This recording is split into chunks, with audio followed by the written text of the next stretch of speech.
This is a race where you can only move forward and cannot stop. Because if you stop, soldiers will shoot you on the spot.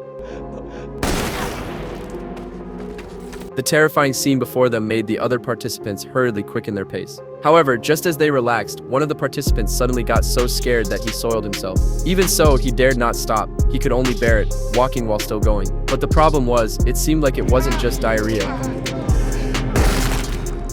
With the consecutive deaths of 2 participants, the whole team fell into silence. Everyone was afraid that the next to fall would be themselves. What was even scarier was that this race had no finish line. Out of the hundreds of contestants, only one person could win, and they would be rewarded with a lifetime of unlimited wealth and a wish. At first, no one realized how dangerous the race was. To pass the time during the race, they even started fantasizing about the good life after the race. However, at this point, one of the contestants cramped up. Kind-hearted Gary quickly rushed over to help, but because he was too slow, he was given a warning. Seeing the other contestant collapse to the ground, he was immediately shot by the soldiers behind him. The light-hearted atmosphere in the group instantly vanished. The number of remaining contestants quickly dwindled. As night fell, the contestants faced a new challenge: the limits of their physical and mental endurance. Even while standing, they could fall into unconsciousness at any moment. Gary even dreamed of his mother. Fortunately, George woke him up just in time. At this point, Gary had already received 2 warnings. For the next 3 hours, he could not make any mistakes. What's worse, ahead of them was an uphill stretch. Many contestants from previous years had died here. Sure enough, gunshots could be heard in the distance.